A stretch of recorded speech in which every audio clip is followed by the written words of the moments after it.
and that's what I consider us, because that's our strongest base. But that doesn't mean that we won't play a heavy metal song, or we won't play a country song. I mean, if I do a country song, I'm still going to... I mean, the Rolling Stones, to me, have done the best... Find a Girl with Faraway Eyes. Faraway Eyes, to me, that's the best country song ever written, Rolling Stones wrote whatever kind of music they felt like written. They wrote Miss You's one of the best disco songs ever written. Just, what you feel like. And basically, we're just a rock and roll band playing whatever we feel. It's interesting because, a lot of the bands you've mentioned, like the Led Zeppelins, Aerosmiths, Queen, Rolling Stones, AC/DC, all the bands that kind of spawned the legacy that you're all about, that they're all still alive and kicking. They're still going strong. Yeah. I would imagine that's a rather encouraging sign for you. Yeah. When I first got the new Queen record, right, the Kind of Magic that was out like last year or so, I heard one of the songs off it and I thought, oh, they sold out, but I didn't listen to it closely. I just closed my mind because I was so used to their old material. Now it's one of my favorite records. I mean, the vocals that he does on this, I compared it to some of the old stuff, and the range is much higher, and there's much harder techniques and things done.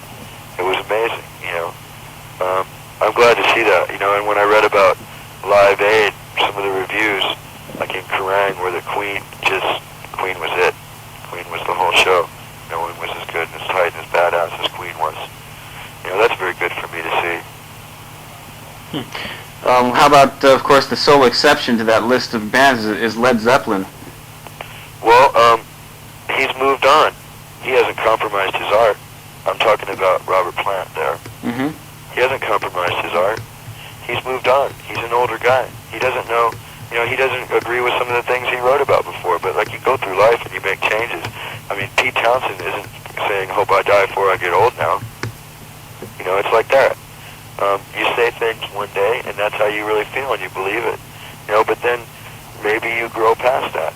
And Robert Plant, it's like I don't listen to a whole lot of the stuff, but I have a lot of respect for it. I really like the song Big Log. But I have a lot of respect for it because he's being himself and he's not compromising. There's still some phenomenal playing on the records. And Jimmy Page is, pretty much the same way. It's like, sure, you miss old Led Zeppelin, but like, people that, when people go back to their high school reunions and, and they're standing there talking to some bald fat guy, and then they don't even realize that was the number one, that was the quarterback of the football team who got all the girls, they miss that, but the guy has changed, and he's now he's a happy, the guy could be a happy, whatever, family man in Idaho or something now, and you go through changes, I just don't like compromising. That's just for the sake of being successful. That bothers me. One last pay the rent. I'd rather starve than have to pay the rent by bending over and taking in the ass, and that's what I consider it.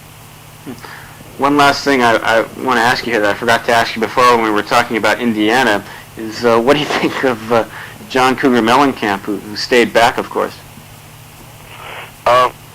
One, I like the fact that he has the balls to go back and live in Indiana rather than live where all of the other people in the industry would think he's cool.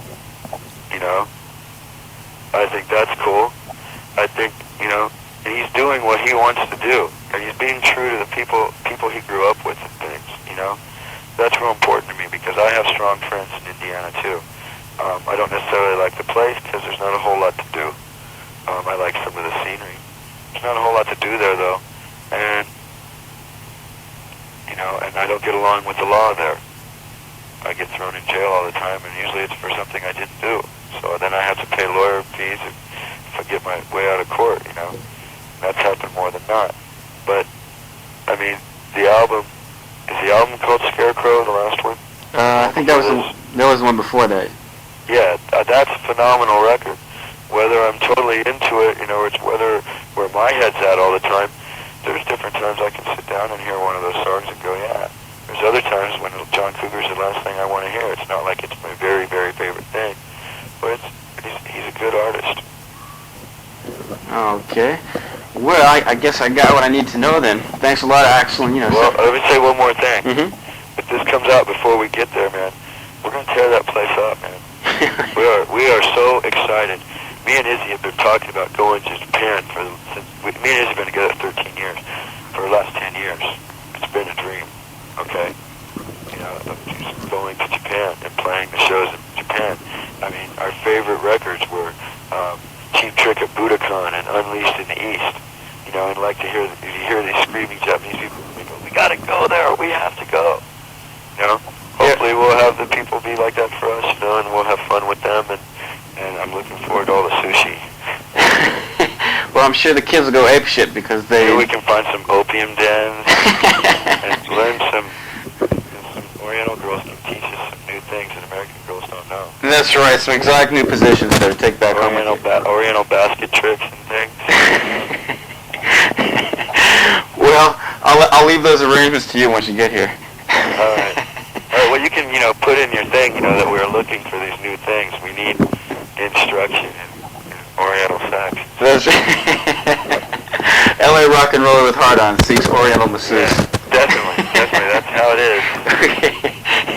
All right. Okay, well, thanks a lot for your time, and sorry to take you away from your pooch there. No, that's okay. Okay, well, look forward to meeting you. Okay, we'll see you when you get out here. Take care. Okay, thanks a lot. Bye-bye. Rock and roll. Okay, bye-bye.